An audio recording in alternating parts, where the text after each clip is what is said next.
Hello friends, welcome to our channel cinema culture. मैं हूं आपका दोस्त धनंजय। जयम रवि और Keerthy Suresh starring movie Siren आज थिएटर्स में रिलीज़ हो गई है। मूवी को एक क्राइम थ्रिलर ड्रामा की तरह प्रमोट किया गया है। तो how is the movie? Let's find it out in this video. Thilagam, who is an ambulance driver played by Jayam Ravi, वो 14 सालों से जेल में एक मर्डर की सज़ा काट रहा है जो कि उसने किया नहीं है, और अब 14 सालों के बाद पैरोल में जेल से छूटकर वो अपने घर आया है। उसकी एक 14 साल की बेटी भी है जो कि उसे पसंद नहीं करती है because he is a murderer. दूसरी तरफ एक पुलिस ऑफिसर है नंदिनी, प्लेड बाय कीर्ति सुरेश, जो कुछ समय से सस्पेंडेड है एक मर्डर के गलत आरोप में, and now she is joining back into the department. ये दोनों कैरेक्टर्स एक दूसरे के सामने तब आते हैं जब एक के बाद एक मर्डर्स होने लगते हैं, एंड नंदिनी को ये लगता है कि ये मर्डर्स तिलगन ने किए हैं, but nobody nose what's the truth. वो मर्डर्स कौन कर रहा है और तिलगन किसके मर्डर के लिए जेल की सज़ा काट रहा है, एंड नंदिनी के सस्पेंड होने का रीज़न क्या है, ये सारी चीज़ें एक्सप्लोर होती हैं मूवी में। अब क्योंकि तिलगन पैरोल पे बाहर आया है 10 दिनों के लिए, तो उसके साथ एक पुलिस कांस्टेबल को असाइन किया जाता है for 24/7 to monitor his actions and behaviour throughout the parole duration, and the constable role is played by our own Yogi Babu. Yogi Babu's character works in the movie for some humour, और मुझे ऐसा लगता है कि ये कैरेक्टर योगी बाबू को ही ध्यान में रख कर लिखी गई है। मूवी का फर्स्ट हाफ पूरा तिलगन और उसकी बेटी के रिलेशनशिप को ही एस्टैब्लिश करने में निकल जाता है। I felt it was not needed to spend that much time to this particular plot. Because of this movie थोड़ी स्लो होने लगती है और ऐसा लगता है कि हम कोई क्राइम थ्रिलर नहीं देख रहे हैं बल्कि कोई ड्रामा मूवी देख रहे हैं। फर्स्ट हाफ में हमें कैरेक्टर्स एस्टैब्लिशमेंट, थोड़ा ड्रामा और योगी बाबू की कॉमेडी देखने को मिलती है।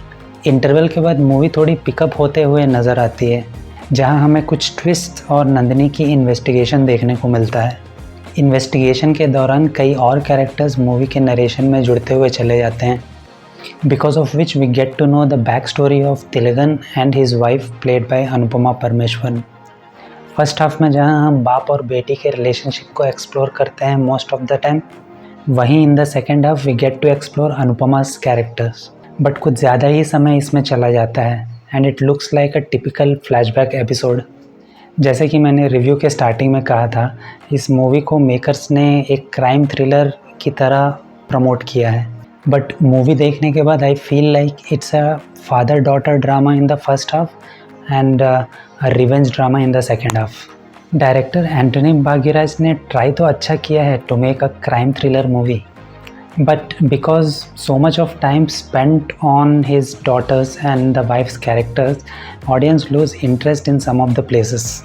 डायरेक्टर ने कास्ट फीलिंग को भी इस मूवी में एक्सप्लोर किया है through the character of Samuthirakani, who is also a police officer and superior to Nandini in the department. Some of the dialogues work in the movie, specially एक सीन है जो कि एक लॉन्ग टेक है around 2 to 3 minutes and a conversation between Jayam Ravi and Samuthirakani, but movie end तक आते आते predictable हो जाती है and we get to know much before who is the person behind this murders. GV Prakash music is no doubt always works, and इस movie में भी उसने बहुत अच्छा स्कोर दिया है। मूवी में 2-3 सॉन्ग्स भी हैं जो कि स्टोरी के नरेशन में हेल्प करती हैं, and I personally like a romantic song from the film which is sung by Sid Sriram. Now let's talk about performances. There are major 3 to 4 characters in the movie who have a good amount of screen time in the whole movie. समुद्रकनी as a superior police officer and a villain, उन्होंने काफ़ी अच्छा काम किया है, but he has nothing much to do with this character in the movie. Yogi Babu is the highlight in this movie. जैसे कि मैंने पहले कहा था कि ऐसा लगता है कि ये कैरेक्टर योगी बाबू को नज़र में रख के लिखा गया है, एंड एज एन ऑडियंस हम उनके अलावा और किसी एक्टर को इस कैरेक्टर में इमेजिन भी नहीं कर पाते। जो चीज़ एक पुलिस कांस्टेबल को नहीं करनी चाहिए वो चीज़ वो इस मूवी में करते हुए नज़र आते हैं, जिसकी वजह से थिएटर में थोड़ा एंटरटेनमेंट का माहौल बना रहता है। जयम रवि PS1 और PS2 के सक्सेस के बाद जयम रवि से और भी ज़्यादा एक्सपेक्टेशन बढ़ गई है ऑडियंस की, and he delivers the same in this movie. Jayam Ravi ने अच्छी मूवी चूज़ की है जहाँ पे उन्हें younger Thilagan, little older Thilagan and father Thilagan, ये सारे वेरिएशंस इस कैरेक्टर के थ्रू एक्सप्लोर करने मिल रहा है। He was very good in some of the emotional scenes with her daughter. Keerthy Suresh. Keerthy Suresh is one such actor from this generation जिसे देखकर ऐसा लगता है कि वो कोई से भी कैरेक्टर को पुल ऑफ कर सकती है। अब वो महानटी जैसी बायोग्राफी हो या दसरा जैसी इमोशनल ड्रामा मूवी या फिर सानी कायदम जैसी ब्लडी वायलेंस मूवी। इस मूवी में भी as a police officer she killed it. In some of the scenes we really feel like that she is a strict police officer और वो जम के धो सकती है क्रिमिनल्स को। कौन है वो जो बोलता है कि female actors are only heroes love interest in the South Indian movies? ऐसा सिर्फ वही लोग कह सकते हैं जिन्होंने साउथ इंडियन एक्ट्रेसेस के टैलेंट को एक्सप्लोर नहीं किया है। From the current generation you just name it, Keerthy Suresh, Samantha, Nayanthara, Anushka Shetty. And from the 90s Ramya Krishna, Soundarya, Vijay Shanti, all these people were dominating the industry with the women-centric roles. And in 80s there were Radhika, Jayaprada, Jayasudha, Sridevi. मैं अगर बताते जाऊँगा तो list काफ़ी लंबी हो जाएगी।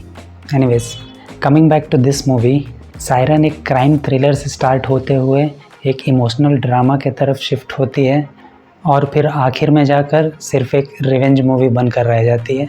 It's a one-time watch movie for the performances of the lead character and Yogi Babu's comedy. If you have some time over this weekend, you can think of this movie as an option. और अगर आपने ये movie देख ली है तो please let me know in the comment section कि आपको ये मूवी कैसी लगी। And if you like this video, please give a thumbs up and subscribe to this channel. See you in the next video. Till then, take care. Bye.